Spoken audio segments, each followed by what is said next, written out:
friends and students. So today we will discuss about one more topic, that is instrumentation basics.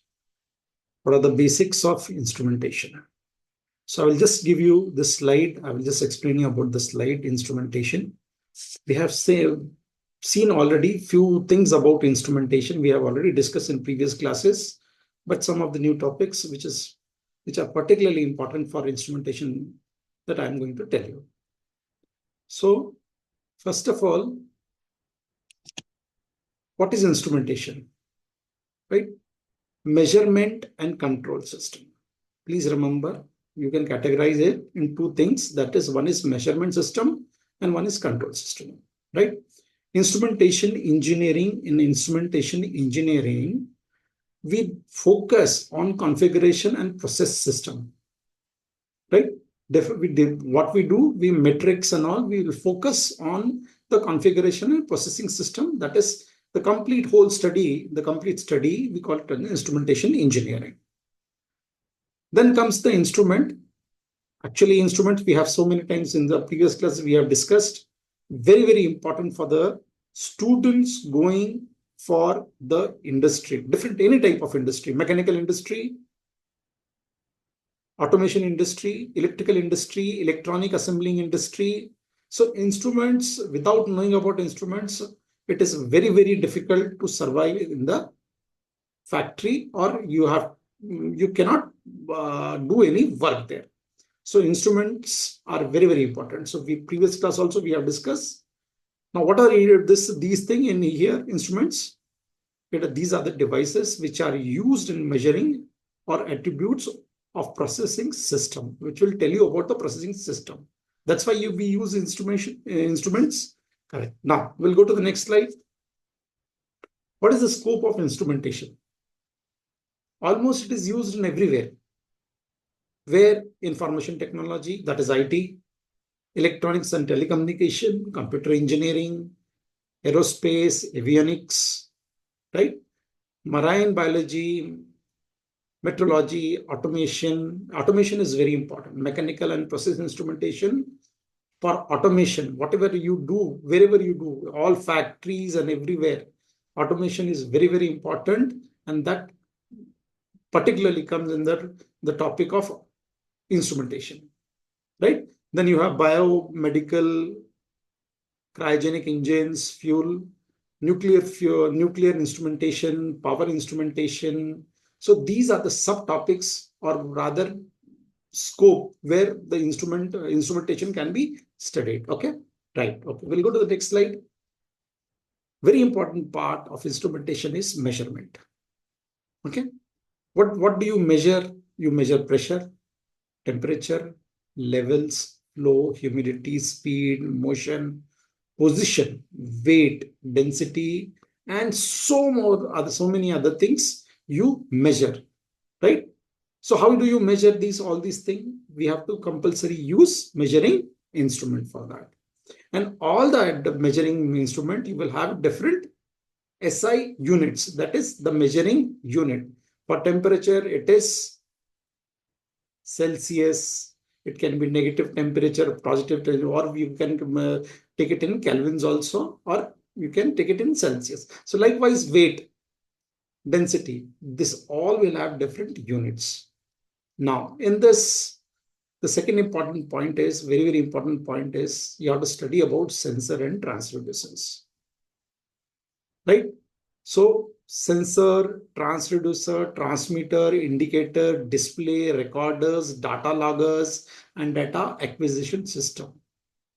These are all instruments and sensors. About this, I will tell you in the coming classes. When we study about embedded system, little bit about embedded system, then we will discuss more about sensors and transducers. But very, very important topic in instrumentation. Okay.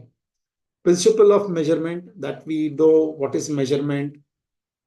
It is a property of measuring something, provide us with a meaningful description, quantitative terms. Okay.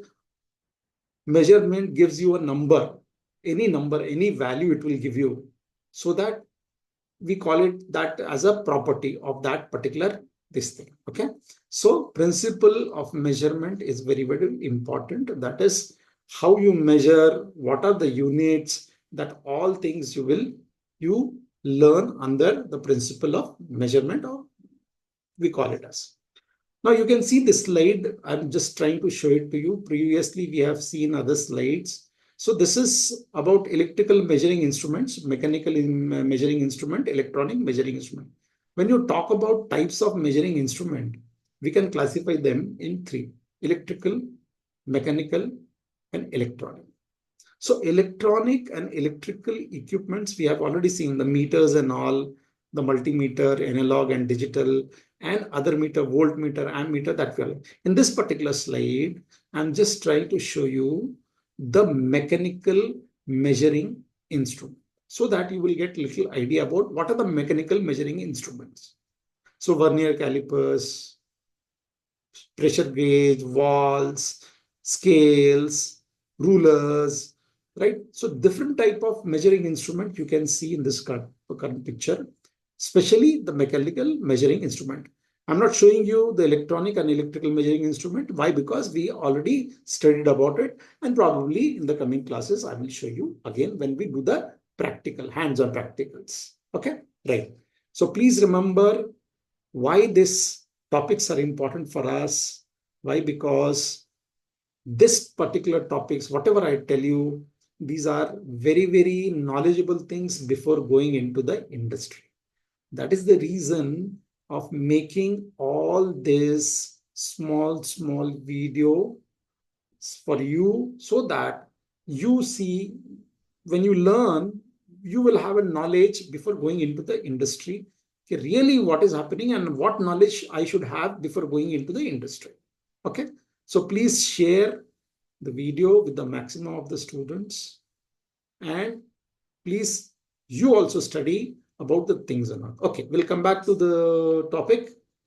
The next slide, I will tell you about transducer and sensors. So we can classify it in different this thing. I mean, two categories mainly. One is active and passive. Transducers and sensors can be classified into active and passive, or primary, secondary, we call it as, or sometimes where it can be analog and digital also, right? Based on your requirement, based on your transduction, that is what type of this thing you want. So you categorize it in three class, that is resistive, capacitive, and inductive. Okay, so this chart, showing you this chart, is nothing but if you want to study detail about sensors, that possibly we will see in the coming more classes, because in detail I will tell you about transducers and sensors in the coming classes. Okay, now we'll go to the next class, control system. The control system is very important part of instrumentation, right? So a control system is a set of mechanical or electronic devices that regulates the other devices, right? Which will regulate the other devices. It can be mechanical or electronic devices. Okay. Okay. So we categorize this control loops, right? Control loops into two. One is called as open loop control system. One is called as closed loop control system. In open loop control system, the control unit is directly connected, drives the driver, and driver drives the motor. Whereas in closed loop control system, control unit drives the driver, then motor, but you will have additional one more thing in between, or this thing, that is, we call it as feedback. So from motor to control unit, again, there will be the feedback pulse or some information will go. That is nothing but we call as a closed loop control system. Right. Now we'll come to the automation. The most important part of your instrumentation topic or subject is automation. Okay. So in automation, what do you study? Mainly, we study about programmable logic controls, supervisor control, and data acquisition. That is, we call it as a PLC and SCADA, right? So you can see in this given chart what is PLC and what is SCADA, right? So wherever you go to factories, this will play a very crucial role for monitoring and automation any factory. Let it be electrical factory, electronic factory, manufacturing factory, energy related factory, or water management software factory, or power related management factory. The automation system automation system plays a very important role. And when we talk about automation system, we should learn about PLC and SCADA and their subsystem. So I have given you a little idea in today's class about instrumentation. I hope you understood about the instrumentation.